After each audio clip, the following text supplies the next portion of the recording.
Hey guys, and welcome to the next episode of the Red Pony podcast. Today, Peter and I are going to be discussing VHS 2. So, recently we discussed VHS 1. We did a deep dive of the particular shorts discussing themes, and we just decided to do some of our own pitches for ideas that the film does very well. So, we thought, why not apply the same to VHS 2, as it is a gem as well. So, today, Peter and I are going to take each one in turn, and hopefully provide some of our own analysis, some pitch ideas for maybe some concepts that really hit the ball rolling in the film. Mm-hmm. So let's talk first of all about the first short. I've nicknamed it Oculus Eye Implant for some reason, but really it's called Phase 1 Clinical Trials. Yes. I felt personally this was a pretty good start to the film. Overall, it definitely doesn't stand as being the best short. But in terms of some of the themes and moments that really stood out for me, this guy who has an Oculus implant, an eye implant, by way of losing his vision, he kind of goes to this almost beta-looking tech company to have it installed, and they promise not to peer through his lens and look into his life, but he starts seeing some strange apparitions, some ghosts, and I found it quite interesting that sex seemed to be the way to deal with it. What do you think, Pete? Did that taste your fancy? Did you find that interesting too? Yeah, I think from the very first short, you can tell that they really try to do something different with VHS 2 than 1. VHS 1 felt like a cohesive, a proper cohesive film that had themes and tried to evoke a certain type of atmosphere. VHS 2 feels like they would rather focus on being very creative with ideas, introducing some humor maybe, and just taking emotions to their most heightened possible place, just going as crazy as they can and taking ideas the furthest they can take them before they just snap. And that VHS 2 very much feels like an almost like a twisted, haunted roller coaster ride. That's what VHS 2 feels like to me. And one of the first hints of this is, as you said, the fact that in order to deal with the apparitions or the entities in this first short, you have to have sex. And the moment they introduced that idea in the film, I actually burst out loud just laughing. Yeah, I thought it was absolutely hilarious, especially the confusion you could hear the confusion in the dude's voice and the subsequent, to the guys who actually are looking through his lens. Exactly. Guys, he's like, I want a tape. I want the tape. I want the tape. Because that's one of the clever elements of this short is that there is kind of like this communication between him and the company that put the implants in, because they actually want to use the recording just for what they call quality assurance. I do find that a bit dodgy, but he's technically a volunteer, so yeah, and it was just a really funny moment. It was because it was starting to spark up and become creepy, but then it's like, okay, let's fuck, and then he wants to rape, so.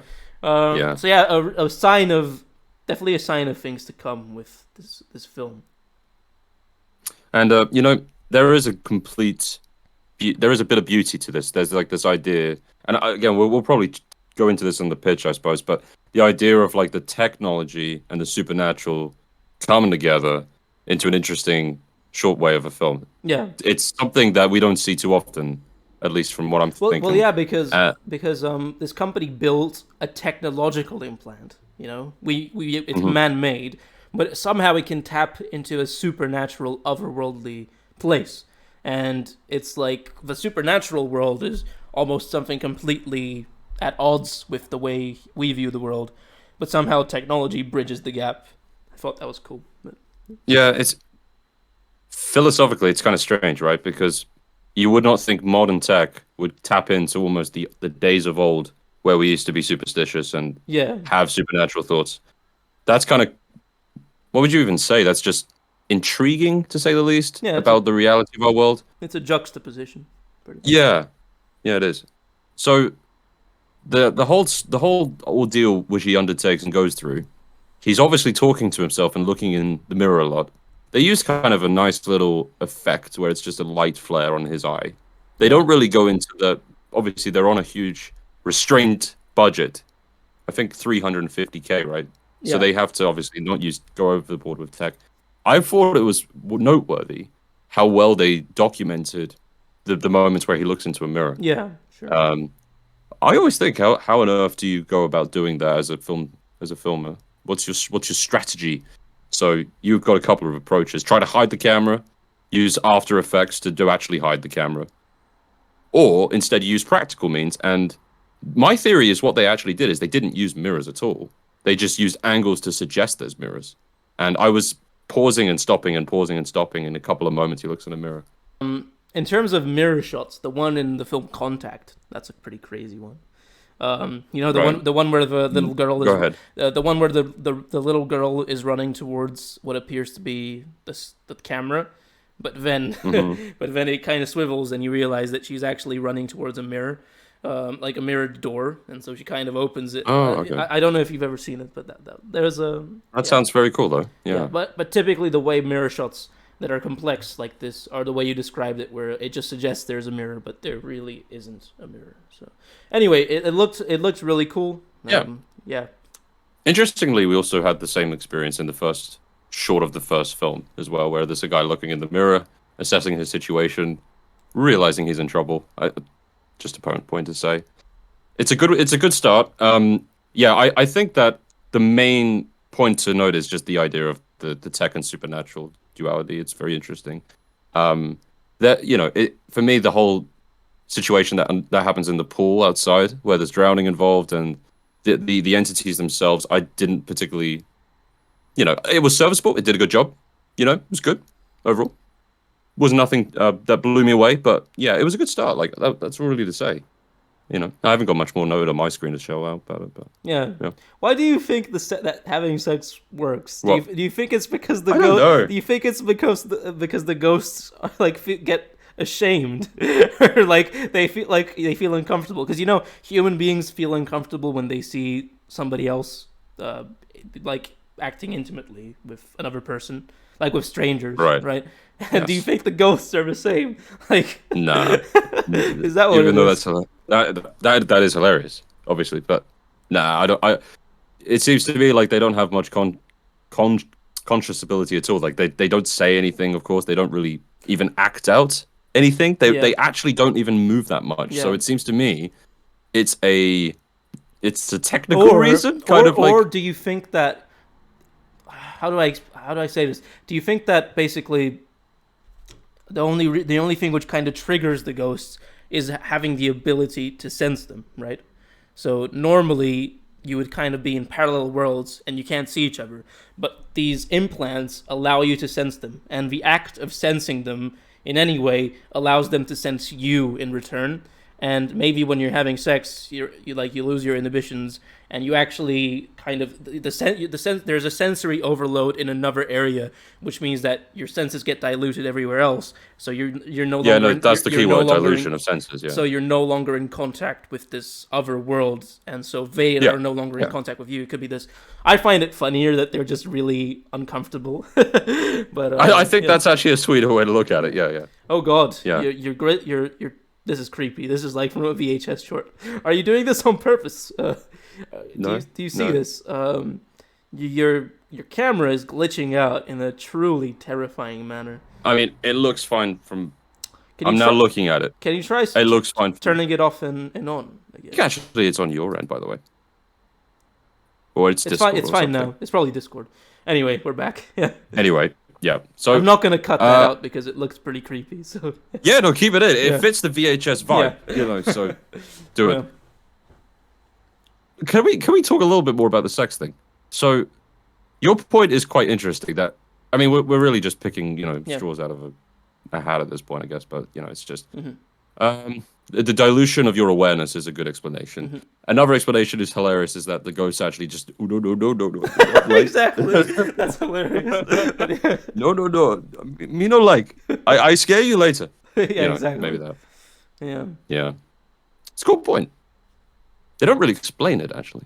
Sad. It is. Nevertheless, perhaps you and I should try to talk about this technology and supernatural thing further. Maybe you have a pitch idea. Maybe I do. What do you got? What do you got? Right. So you've looked at the job. Let's go. What I found to be most interesting in this short is, as I said, technology, the bridge between technology and the otherworldly. And I'm basically gonna kind of get a lot of inspiration from Stalker and Roadside Picnic right now. By the way, everybody read Roadside Picnic by Boris Strugatsky. If you have, it's a really short book and it's totally worth it. But anyway, my idea is that somewhere on Earth, an unidentified object lands, right? And then some random people stumble onto it, and they eventually find out that they created like this zone full of different anomalies, which can result in a lot of crazy things. And there's a lot of benefits that can come from being in this area, like even an unlimited energy source, as well as teleportation, being able to, I don't know, harness the weather, a bunch of different things which are just which can be manipulated in this zone. But at the same time, this zone comes with a lot of danger because it can lead to spontaneous combustion, electrocution, just a lot of danger. Pretty bad. Yeah. Pretty bad then. Yeah. But it's always, and it's kind of random. There is no actual logic to how it functions. It's not like it's robotic or you can piece it together. It's just complete chaos, completely random. It's kind of like flipping a coin, you know? Maybe like it's almost like nature then. Yeah, exactly. Maybe there's like some minor ways you could impact it. Very minor ways. If you're like really good at it, like really talented, you can kind of maneuver it, but it's incredibly hard. Point is, some companies they see it and they're like, not only companies, but the whole world is like, okay, there's like an unlimited energy source here, among other things. We need to make a joint task force full of our brightest minds to try to understand this zone and to harness its power. And that's basically going to be the whole chunk of the creepy factor of this film, because there's going to involve teleportation to other ends of the Earth. It's going to involve being blasted out into space. And there's a bunch of stuff like that. And it's always going to be very random and creepy. Like, that would be so sad. It's just like, the guys are like, look, I think we finally got a hold of this thing. We maybe can get electricity from this, and then vonk, he's in space. Exactly. Like, Yeah. Like, that's so shit for him. Poor and eventually they would make like some kind of tools that can harness it. But it's still like you can't actually turn it into a sustainable thing that you can actually focus on, because it's too dangerous. It can't be harnessed. It's too dangerous. There's no way to do it. And so eventually, there's quite a lot of talk about it for several years. Eventually, though, it just dwindles out. It's like this place on Earth, which is interesting. It becomes like a social media sensation. People come and start taking selfies with it and crap, and of course, killing each other by accident, just being absolutely. Maybe there's an annual holiday or something when it landed. Yeah, eventually it just gets locked away because too many influencers are just dying trying to get shots of this thing, etc. That has a very sorry, can I just say that has like a very sinister tone to the ending of that short. It's like, unless you've got something further. No, I to have say, something further. Then actually what happens is this crafty entrepreneur takes advantage of a gray legal loophole. Because technically nobody owns this thing. They can't own it. But he takes advantage of a gray legal loophole where he can build a show around it. And he brings in like these athletes and he trains them. And of course at first loads of people die, but eventually it turns into this insane show where anything can happen. Like you can have races but teleporting to ends of the Earth and everything. And it sounds so cool. And stuff like that. And it becomes like this crazy fucking phenomenon. Very dangerous one, and it kind of mirrors like this whole gladiator fight that used to like people used to watch in Rome. Yeah. It was exhilarating, but it was horrible, and people died, and we're kind of back there again just through this weird legal loophole. And that would be the ending, but yeah. And I think it still works. What I was going to suggest is just you kind of have this I'm trying to think of a good word for it, but you have this really solemn sadness to never knowing where this came from and what the extraterrestrial evidence would be. Exactly. I really think that's the message at the end of it. It's all this power in it we don't understand its origin. Yeah. I mean, this is already, like I said. And you get to see what. Yeah. Go ahead. Sorry. I'm interrupting you.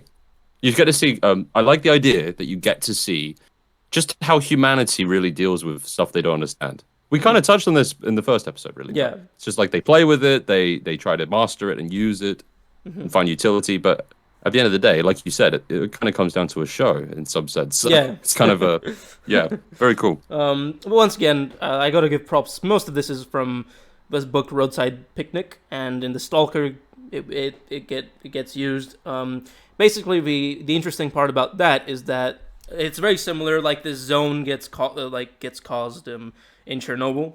That's what the story's about. Yeah. And it's full of like anomalies and danger, but there's also some great rewards by going in there, and there's a lot of artifacts, and it turns into like this lucrative business for these people called stalkers. But the point in that is that all of these toys that we find and these artifacts and this stuff that we can't comprehend and that we try to research and dedicate years into understanding them, this is like the trash of another civilization. This isn't like they dropped some really high tech they have or anything. They just dropped, it's like they went on a roadside picnic. They stopped here, they left all of their litter and left, and without any regard. And we're kind of like, trying to understand this thing that we consider amazing, but which is ultimately the garbage of another civilization.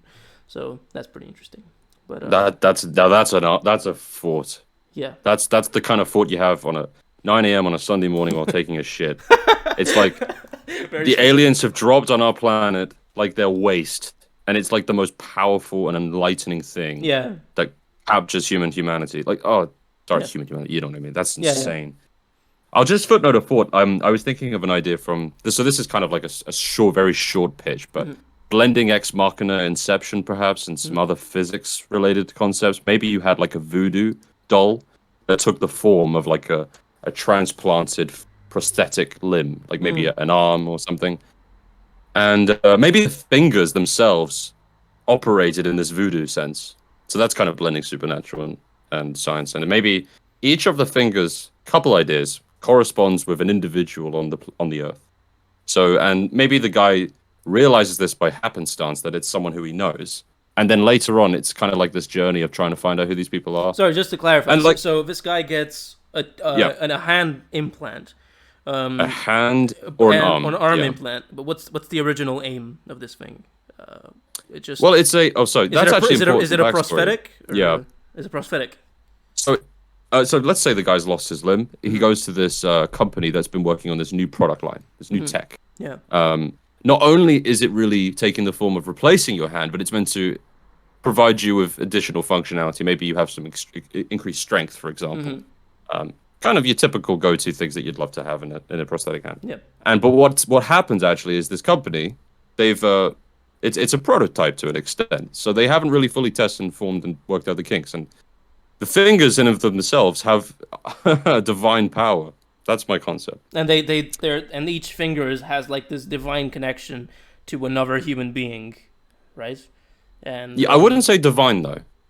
So this is the other part where it kind of brings in this idea of like Inception or other physical ideas. Perhaps you could even, if you wanted to put it down to real physics, maybe like it proves some points of string theory on a larger, much more fictional scale, where people are interlinked and this guy can make people walk using his fingers. Look, this is a very Nolan idea because that's what Nolan does. I like Nolan. He takes like a basic physical concept and then just flies to Mars with it. Yeah, like way off. Yeah, right, yeah. That's why it's one of my favorites. It's just the idea of that you can imbue physics with science and with a bit of fiction. It's just interesting. So, so that's my point. Not really clear how that would really proceed to go on. But yeah, my favorite part is that, like, basically you said that he accidentally, like, harms people, right? With this prosthetic. That could be an easy, yeah, that could be so easy. That's why I thought it's like this weird, like, voodoo doll, right? But it's a technological voodoo doll, and I think that's a pretty cool idea. So yeah. Yeah, a technological voodoo doll. Yeah. So that's my pitch, really. I'll leave it at that. Maybe you can think of something later on, Pete. Let me know. All right. How about you and I go on to short 2 now? Because this is about a zombie in a POV with a GoPro, and we get to actually see his transition from human to zombie. Kind of a remarkable idea, really. Not really something we've seen terribly before. So, its code name is A Ride in the Park. So, I found this to be conceptually unique, as said, to show that transition, and it was there's some points about you get to see his kind of underlying humanity as well. So that was very well done, where he's essentially during this process to which he's transformed to become a fully fledged zombie. He's going to start eating everybody, the classic classic Walking Dead stuff. But in doing so, he's like, oh shit, I'm still kind of human. He's like looking at his arms. He's looking at his phone when his girlfriend's calling him, and he sees a teddy bear on the ground, and he's like, oh shit, this is for a little kid and stuff. So it's sweet. It's bittersweet, and you get to see that that ever evolving transition in practice. It was cool. Yeah. What are your thoughts, Pete? I just think it's an incredibly clever idea to, first of all, you want to show the transition of a human being from human to zombie from their own POV, and the way you do that is, okay, maybe he's just having a ride in the park, and he happens to have a GoPro. And that's just, first of all, it's a very smart and cool idea, and a very clever way to execute it as well. And I always love seeing this type of stuff. And yeah, it's really interesting to see that in this transition from human to zombie, as you said, there are still emotional remnants of the human that existed in this body before. And they haven't really, the neurons haven't really been burned out yet. Eventually they will, of course. But there's these synapses. It's almost like this. It's making the point that there's almost a muscle memory, instinctual element to part of a person's personality, right? It's right, or that there's still some synapses there firing, which are remnants of the old person, which I thought was it's really cool. Yeah. But beyond the fact that this is clever and cool short, I also think it was executed well to show how the gore and just the whole terror aspect of just these zombies ravaging in this rural area. I thought it was cool.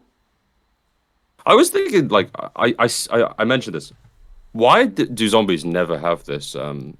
There's this idea that once you are a zombie, you lack that human nature that you once possessed. But I find it quite captivating that the zombie still can rely on its or have I can tell you why. It's because when people make a zombie story, it's ultimately about the living. It's about the struggle of the people left behind, right? And if you add this whole element about the zombies, it makes people very uncomfortable because of the moral element, because they can't focus on just the conflict of the people who are alive. They have to now focus on this moral element of they're killing still people. There's still that element of people, and I feel like a lot of people just don't want to see it would make Dead Rising a really awful game. Yeah. You just try to mow down them all. Yeah, suddenly they start hugging you. People have decided that the zombies just need to be this annoyance that that is they're an obstacle. They're not exactly. So yeah. Instead of them being a blend of obstacle and but still having human nature. That is one thing which I like about some games that do this. Sorry, I'm going to games now. But in some games, like Left 4 Dead, as well, and I think Dying Light, I can't remember. But there are some games where the zombies, some of them say, and Dying Light 2 as well. They do this. So in Left 4 Dead, I think the boomers, if you listen closely, they're kind of shouting, "Help me," which I thought was And in Dying Light 2. A lot of the zombies are actually kind of almost aware of the danger they're causing, and they're telling you to run away. No, there's plenty of voice lines where they're run or. I'm just finding it comedic, actually. What? Terrifying, bloodthirsty teeth are just running at you, and then they're like, "Please help me, please just run away, please." Yeah, but that's kind of cool because it shows it's even more disturbing because it's imagine a person still kind of aware that they're being forced to commit these horrible acts. So that's interesting.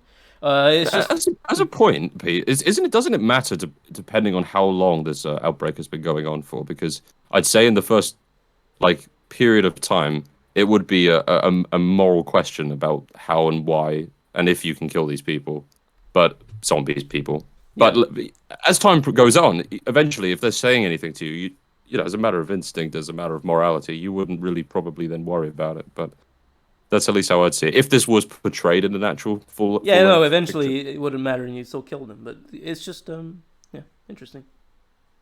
Yeah, yeah. Oh, also they gate crashed a little girl's birthday party, so that was kind of cool. Yeah. Yeah. There seems to be a persistent trend of trying to be funny. Not persistent actually, I'd say, because we're going to go on to Safe House next, which is not so much. I But mean, I still think that Safe House is pretty humorous parts to it.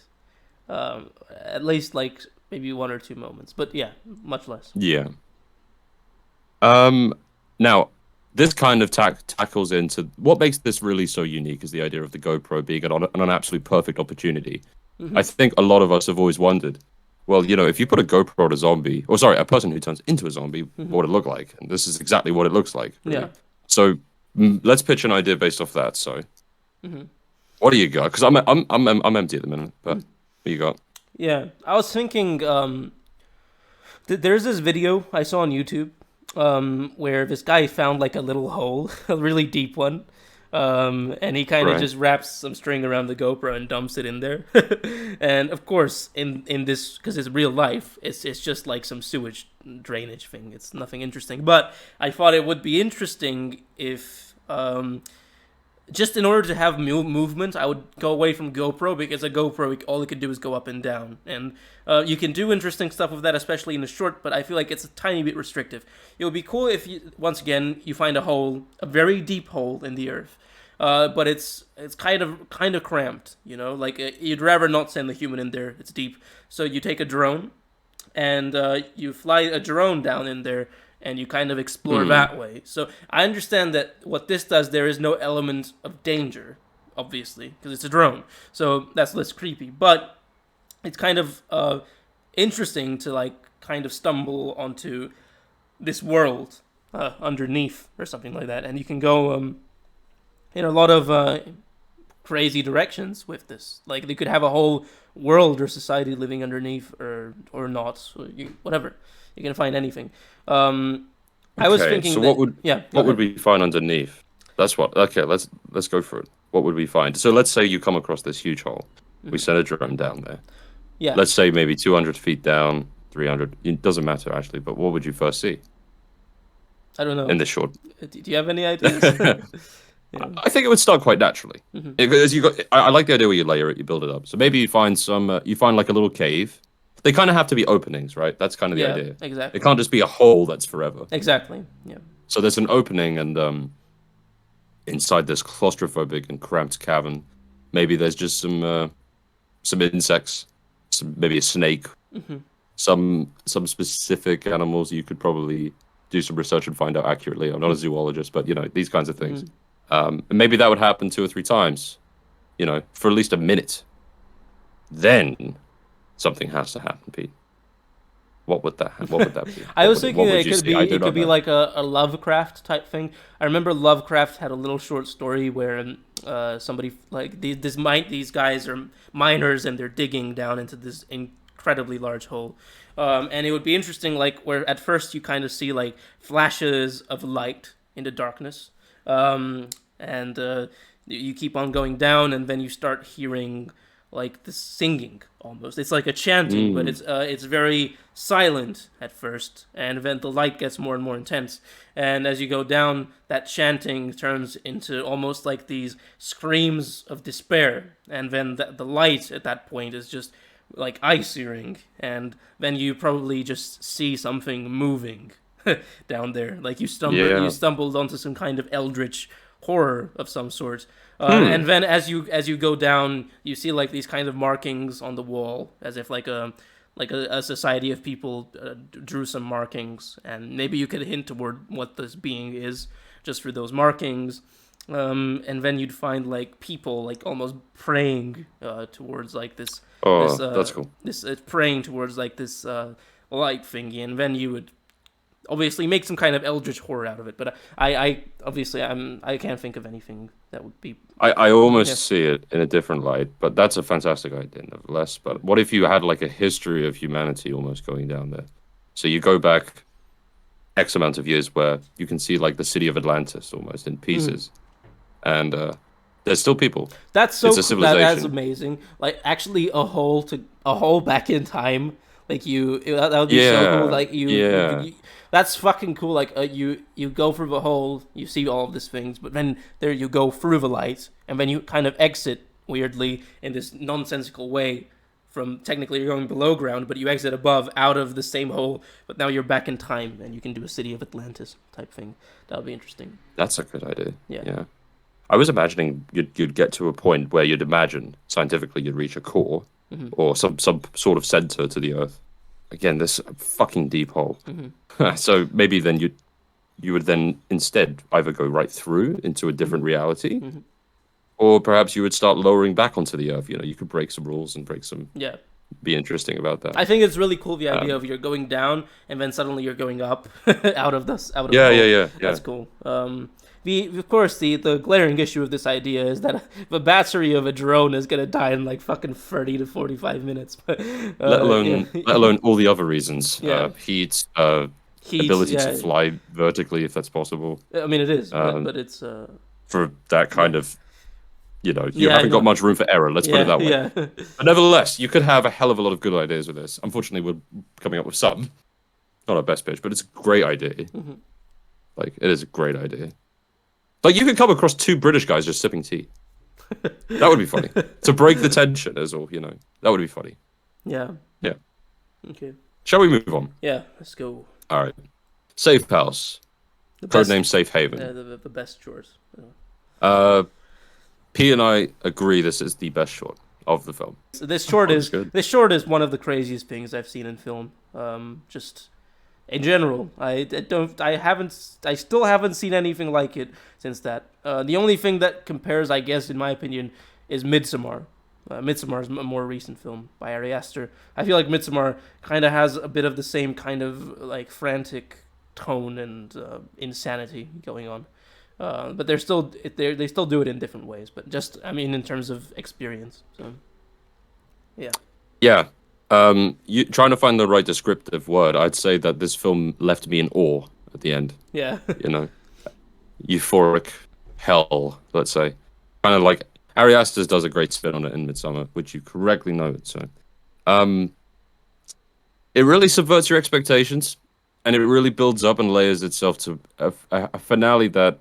I myself was pretty much had the same facial expression as the guy, by the way. Like, he was dripping drool and blood, and I was just like the jaw was dropping right down. So, yeah. For point of context, do you want to explain the ending? Just would that be appropriate?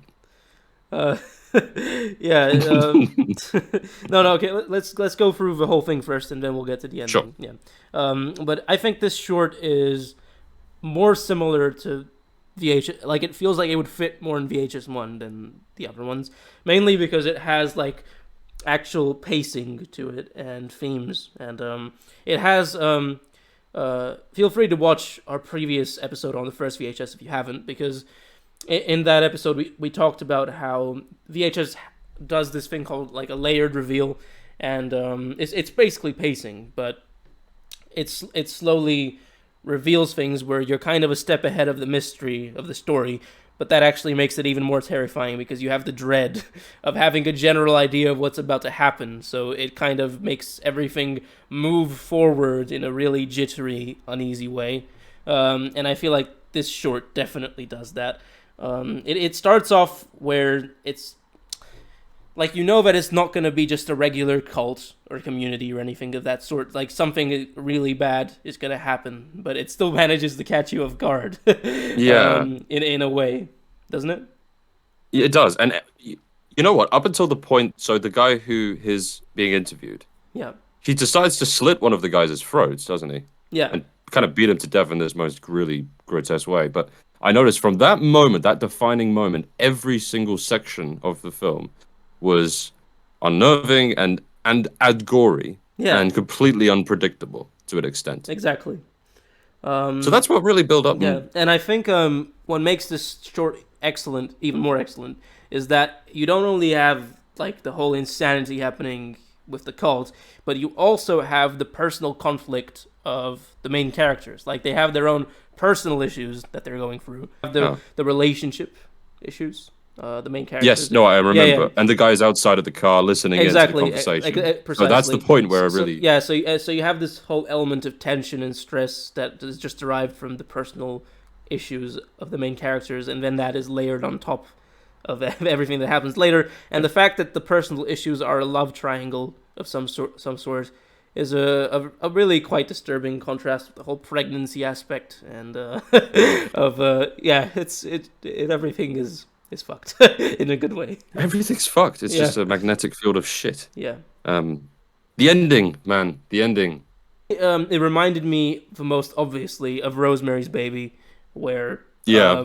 the ending bit of Rosemary's Baby, where Rosemary finally sees the demon spawn that she has created, but at the same time, it's a baby and it's her baby, so she still feels like the maternal need to take care of it, and so it's like it's just a we really have like the inverse happening here. yeah. All I wanted to we have a moment where the beast that exists. By the way, it has arms, it has legs. It's a reptilian goat looking thing. Yeah. I found it astounding that it had arms, because during the moment where you see like this Alien 1 thing where like it's coming out of the chest or the belly, sorry. It's you get this view from the woman's POV where you kind of see two arms just come out of the belly and like, just explode through her. Yeah, it's just, I was like, it has arms? Really? It has arms? How big is this thing? Because that's another element which it hints towards the fact that there's like an element where they want to like birth their demon thing or whatever, and they have this really weird interest in the woman, right? And the woman is initially drawn to helping the children, and I feel like they see that. No, I totally missed that. Missed that. And they see that maternal instinct, and so technically you can kind of foresee that something is going to happen involving that, but you still aren't sure, especially because at first I didn't know if they would go actually supernatural. I thought that they could keep it where it's just this insane cult. You know, I didn't know that it would go the whole way, but it does. So, yeah. Well, there's a lot of unrealistic explosions that happen as well. There's like a moment during this underground walkway where the leading guy, he kind of walks these girls in, and then he just disintegrates. Yeah. He kind of spontaneously combusts. Yeah. And guts go everywhere. So yeah, it verges on that line between, but at the end, we kind of, all right, it's clearly the supernatural component to it that takes precedence, right? But, but this short is amazing just because of the places it goes, and just there's nothing else that has commitment to such a visceral concept, and something that keeps on escalating the way it does. It's a wild short. It's incredibly gory. It doesn't shy away at all from the gore. Yeah, we didn't even mention there's like shotgun shots. Yeah. There's heads blowing off. There's it's just all tension, all gore, no bullshit. So I can foresee some people disliking it because they might find it too ridiculous and schlocky and insane that they can't really. They might be like, it's just a bunch of gore, but I don't know. It's just I had my eyes glued to the screen because it's just likewise. Likewise. Yeah. So that's Safe Haven. Safe Haven, yeah. I recommend that everyone rewatch that part of the film just to burn it into your retinas at this point. An interesting I thing feel like about Ari Aster would be proud. Yeah, it's like I said, it's very similar to Ari Aster's style of people call it heightened horror, but it's just you get it. Is that what people call it? Yeah. What do they mean by heightened horror exactly? Like I don't know. I don't really like the term. It feels a little bit pretentious. Like they're basically saying that you're taking tropes or you're taking horror elements and you're dialing them up to the max in terms of emotional impact. That's what and that's meant to elicit like what the most realistic take on what actually happened. Not realistic, the most explosive and just visceral take, pretty much. Okay. You know, basically films that have scenes like the ending of Midsommar with the bear and I understand the definition. Yeah, it's just okay. Nevertheless, perhaps you and I will venture into a pitch now. Superheroes feed. Yeah, so bear with me. I had this idea, and you're gonna think it's kind of ridiculous at first, but so basically, what makes this short Safe Haven special is the escalation of events and the places it goes, and how it's like it starts off incredibly brutal. Oh, no, it doesn't start brutal, but once that section of the short begins, where everything starts to disintegrate, it starts off brutal from the beginning, but it keeps on going. And I would like to take that element of the short and put it in a different context. So, in my opinion, it would be a pretty classic idea where there's this military operation or this military program where they're pretty much making superheroes. You know, pretty traditional stuff. They're basically training these guys to, and they all have different superhero powers. Some of them have telekinesis, some of them have super strength, and you don't actually see until later in the film like everybody. You only get a shot at the one with super strength, the one with telekinesis, and maybe one more just because free is nice. I don't have an idea for the third one yet. Maybe super speed or something. But pretty much at first it's a little bit funny because all of these test subjects are quite pathetic and they have no clue how to use their powers. And they're just failing miserably, pretty much.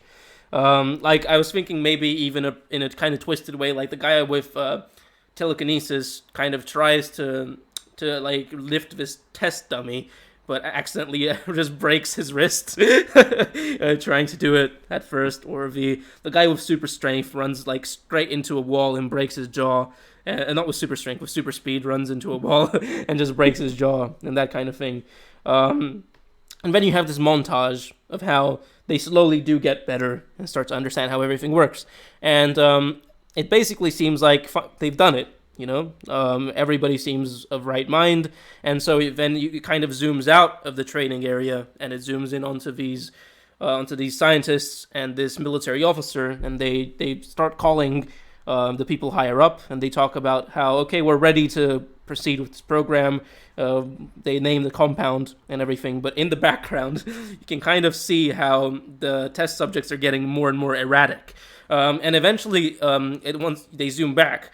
And you see that it's almost like Joker's laughing gas has hit the arena. They start getting absolutely manic. They start, it's the way it starts is that they start making jokes.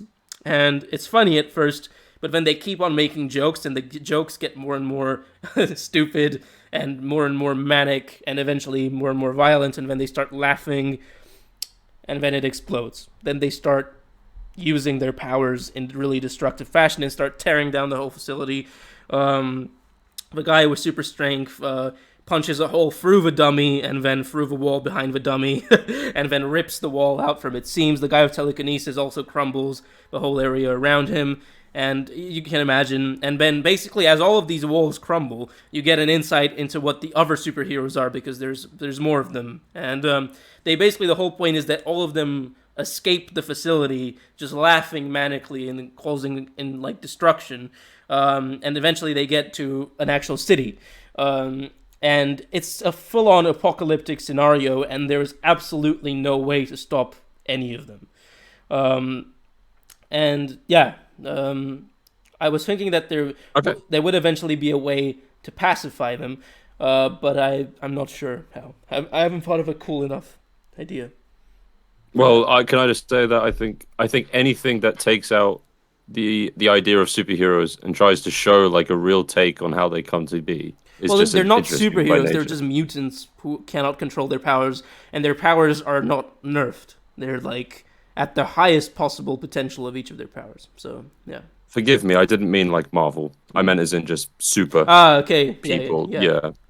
But all I really wanted to add to your great pitch is just the idea of what triggers them to kind of this laughing gas you use, this analogy.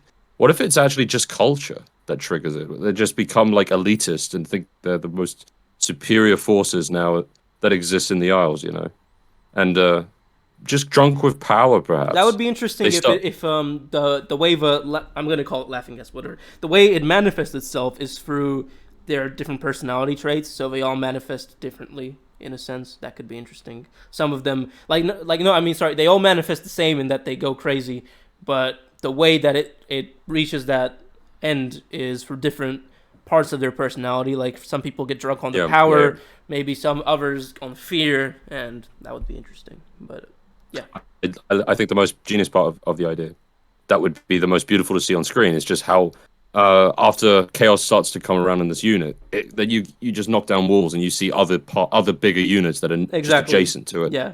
And there's that one in almost the exact timing that those walls get knocked down, and there's another unit, Yeah. and you see such various powers. Perhaps some of them even useless. I'm thinking you of know. the scene like in Cabin in the Woods.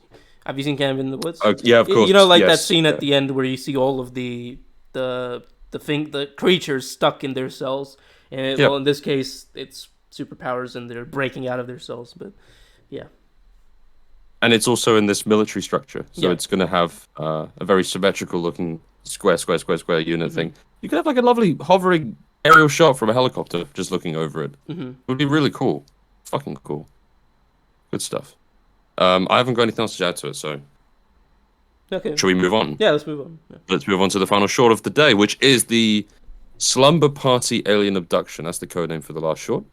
And we're greeted by a dog cam. That's the unique part that we want to focus on, really. In this particular short, it takes on a trope, a classic. The idea of aliens coming down to Earth, particularly to a place of a local residency of a house. Yeah. On a street, a typical street. Nothing special about it. A rural, well, And- not rural, but like Yeah. more like a town. It's not like a town, exactly. a proper city. So yeah. Yeah. And we kind of just we get the perspective of the quote unquote survivors, the invadees, as the invaders are coming, and we kind of get to see how they deal with it. But they try to show it from a unique point where you get to see from a cute dog. But for me, it really wore off quick, and it was kind of like, okay, there's a dog with a GoPro on it. It's kind of cool, but what's happening with this dog? What is this dog gonna do? That's that's gonna make this camera angle so worthwhile. It never really came there for me, I have to say, but I thought there was some really great ideas here, like the one of bringing in the classic alien invasion, but putting a spin on it. I don't think they span it enough, again, but it does give you kind of like this annihilation vibe for me. It's kind of like I start thinking about, okay, the aliens could be this, they could be that. I'd rather they would be less like the droopy face, the big eyes, the classic image, but. I think that I'm just going to jump straight into a pitch. Would you mind? Yeah, go ahead. Yeah. That's cool. Yeah. For me, I'd love to see a scenario where we get to understand it from the aliens' perspective. I think that what if you have the aliens land, and they're quite nice, reasonable, not nice, reasonable. They want to have a chat. Perhaps they go up to the door and knock, and they say, "Can we come in, please? We'd like to speak to you." And they're like, "Yes, you're aliens, of course. We're not going to say no. You might kill us. Come in." And then they sit opposite each They know other. instantly that they're aliens. Yeah.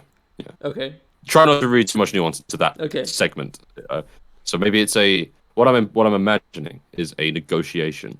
So you've got these aliens who have a moral compass, a strangely obscurely defined moral compass, but they have tropey needs. They ask the humans, "Look, we are here because we want to inspect your anuses," and the humans reply, "We do not want you to inspect our anuses." And then the aliens are like, shit. He's looking at his buddies. Well, how do we go from here exactly? Because that's exactly why we're here. Let's try to negotiate. The humans want them to leave. The aliens want to inspect their anuses. That maybe you could find a middle ground in a short, filmed from the perspective of a dog cam if it needs to be. I mean, but at the end of the day, I feel like that would be a really cool and weird and unique idea. Yeah, I and like it just the idea of gets it. exponentially. They still want to investigate the anuses, but they're not willing to do it. Like they're not willing to force people to do it. So they negotiate. I think that's a really cool idea. The only thing which needs to be stated is that I think we need to explain a proper reason why they need the anuses of these specific people. Because really, they obviously must know and have been in contact with people if they knock on the door and they know human etiquette, right? So. Sure. And also if these guys say no and they don't want to force them to do it, they could just go to another house, right? So there must be something specific about these people that they find interesting. So I feel like an explanation could be we tried knocking on your neighbor's door and they weren't home. But like they have a ship, right? They could go like fly to the other end of the earth, right? Yes. So there has to be something specific about these guys. But, yeah. Okay. That's an interesting point. Perhaps they have some radical equipment where they can assess intelligence. And perhaps they found a nest Like maybe not a specific area located within the Earth, but they found a location where the most intelligent people exist by their metrics, whatever they may be. So that's why they're there secretly. So they want to have a serious negotiation about this with the most intelligent people to satisfy that moral compass that they have. That's their requisite thing that they have to achieve. That's cool. So you have this right. So why is this interesting in my view? Before you say, Josh, you're insane. This is a terrible idea. But you've got this kind of interesting dialogue that's going on, which is completely unpredictable to some extent. You're dealing with a foreign entity in your own home. I feel like that could create some serious tension, and whether it would create horror is another question. I don't think it really would. I think the fact that they're still like, it's kind of, you still have the trope where they want to probe people. Like, it's kind of more leaning on the creative, funny aspect, which is what they did in VHS 2 anyway. So and that's if fine. I may, yeah. Let me, because I just want to put this to you. Let me offer you a horror idea. Let's say the negotiations go south. So again, they don't have to reach a middle ground in this pitch. Perhaps the characters reach a negative ground. So perhaps maybe the characters that they are quite intelligent. The humans, I mean, they are intelligent and capable of negotiating. Sorry, they are intelligent, but they are not capable of negotiating very effectively. So what they actually give in to accept is some sort of, well, maybe they offer up one of their members of their family to go onto their ship to be newlywed with one of the aliens' kids, to create a new. I feel like I'd rather just get probed than do that. Yeah. You've seen South Park. Just end up with a satellite in your ass. At this point, Yeah. I don't know. Thought that would be an interesting point. I just would like to see it. Peter, what's your pitch? What have you got? Yeah, so mine is very different in that it has nothing to do with aliens. So different. What I found different here, interesting, is once again the POV. Having the POV of the dog, and I thought about another idea which could have an interesting POV. So this is not going to be the pitch, but I just had a vision of, like, maybe just from playing the Arkham games, of Batman just looking at his screen and piecing together a case. And so I'm thinking of not Batman, but like a detective with advanced technology. You just have a POV of his computer screen, and he's already gathered all of the evidence he needs to piece the case together, but now he has to put it together. And basically the whole short is just him analyzing CCTV footage, calls to the police, that's a good one. films on that were made on phones, eyewitness testimony, and just analyzing everything, drawing conclusions, and writing little notes of things he's found out, and then maybe having a visual connecting stuff together. And basically, the cool part is that the whole thing, whilst it seems pretty chill, you're just seeing this investigation, all of the evidence is disturbing as hell. A lot of calls of people being in distress, crime scene photos, etc. And at the end, this detective just kind of solves the case. He's like, okay, this is the perp. This is his identification. He calls the police. He tells them blah blah blah. He annotates his case files, and then he just leans back, chills, lights up a smoke, and then takes a little break, and then is like, okay, moving on. And that's the next one. And it's like, he just experienced this completely disturbing thing to us, but it's another day for him, and it's done, and now he's on to the next. And I think that would be cool. You know what would be cool if they made 6 VHS films that had one of these where the detective solves a new case in every series. Yeah, that would be I love how he just goes back to his normal day. It's just a day at the office. Mm-hmm. I need to just do my job at the end of the day. And what would make it so? What would include the horror elements is the fact that you get to see all this grueling and disturbing evidence. Yeah. And alongside that, you get to see the personality of the detective when he tries to maybe put some mystery points together. So I think there does need to be an element of mystery. It needs to be a bit of a question to who's responsible, etc., what happened, etc. But yep. Yeah, and it could introduce elements about the world subtly, because it could be a different type of world to ours, the type of crime, etc. So yeah. Yeah. And yeah, I like it because it gives closure at the end. It's interesting because most of the VHS shorts, they subvert your expectations. This one does not. Perhaps it comes up with. It's more so about the experience. Yeah. Really, along the way. Yeah. It's a really cool idea, man. I hope that one gets made. Actually, that would be very cool. Yeah. Okay, and to finalize, should we just briefly have a quick chat about the meta story that is involved in VHS 2? Mm-hmm. Right. I'm gonna let you take this one. So I am not crazy about this meta story, and the reason for that is not because it's bad. I mean, it's fine.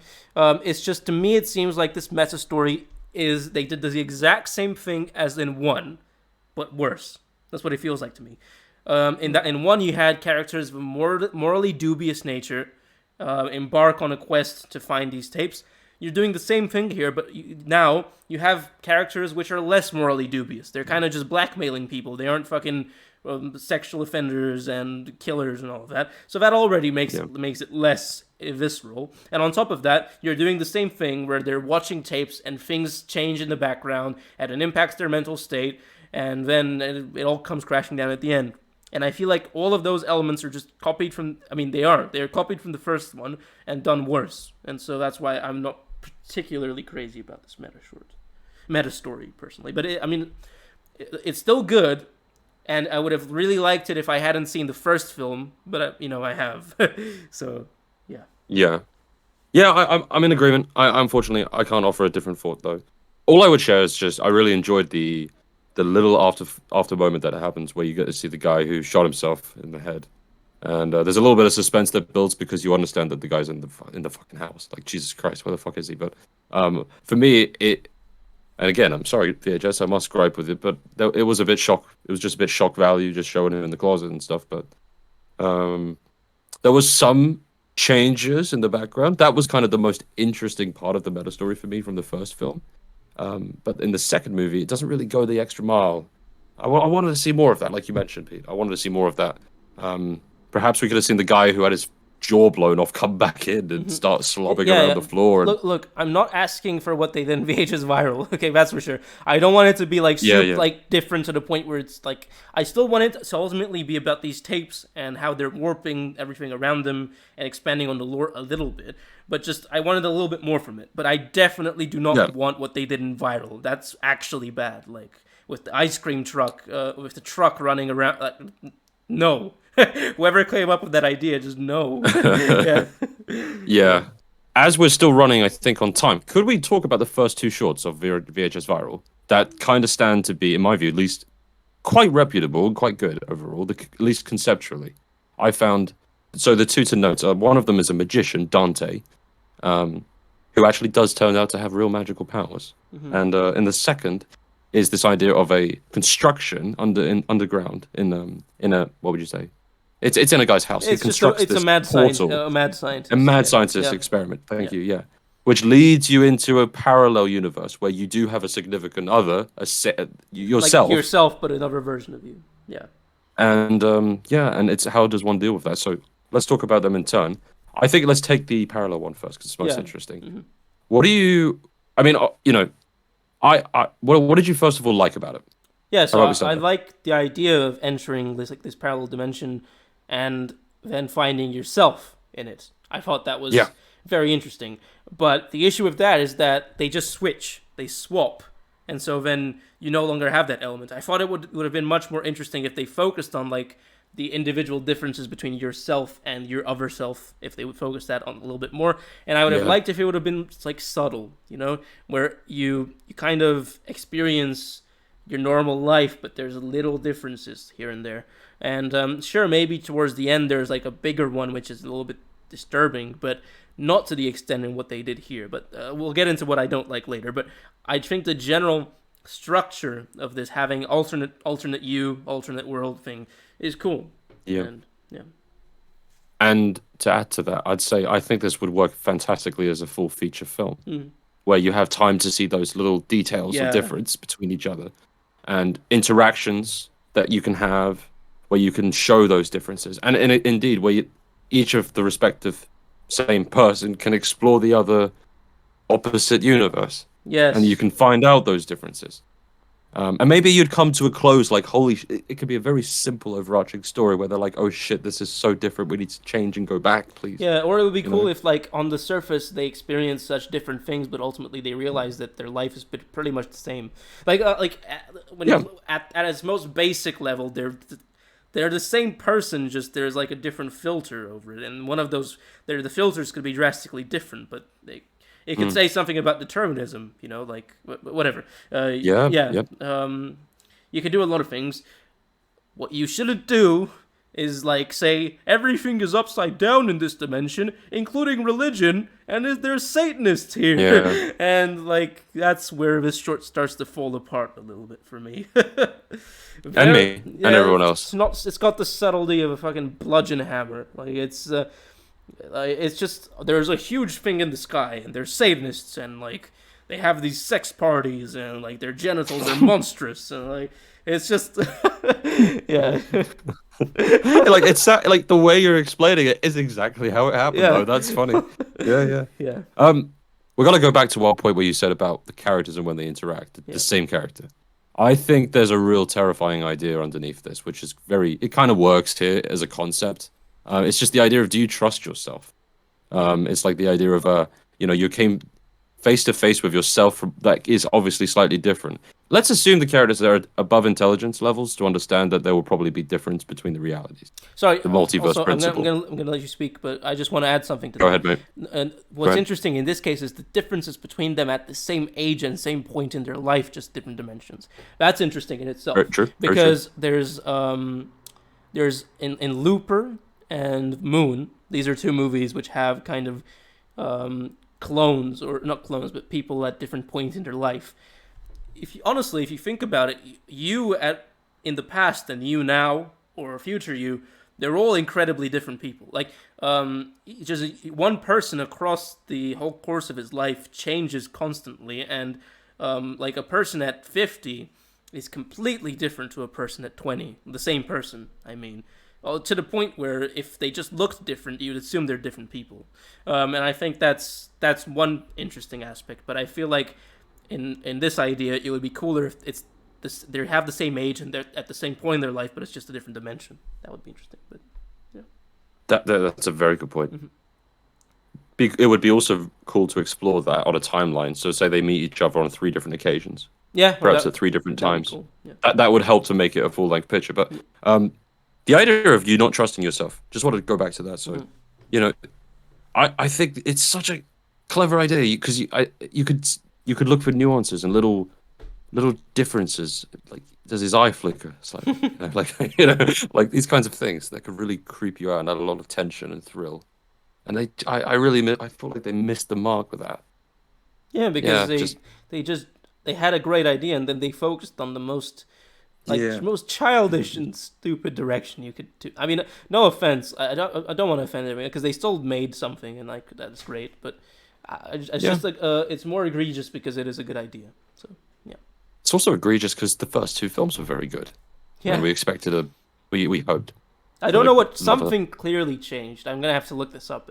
Something changed there was somebody left the project who was clearly essential to the project. I'm gonna have to look more into it, but yeah. Okay, so I think now we talk a little. The last thing actually we talk about is just the Dante's Magician one. Mm-hmm. The reason I wanted to mostly talk about it was because it was very surprising to me to see this kind of short in the film overall, as it's mostly just a kind of like a really interesting action, like a little roller coaster ride. It was just interesting. There wasn't much horror, if any. The only part was actually this cloak that has the power to provide that magic the magician uses in the film. That cloak will therefore needs to feast on someone, which I thought was a bit lame, if I'm honest. It's like really, But what I thought was interesting is just the use of magic, which is truly and utterly real, and how society would actually deal with it. So he becomes mega famous immediately, obviously. And then all the women are like, I don't say all, but a lot of the women are like, my God, this guy, he's a magician and he's real, he's so exciting. And and I was thinking of the possible exploitation you could get yourself involved with. You could start running, like, you could easily become president, you could easily make shit tons of money. Avenues.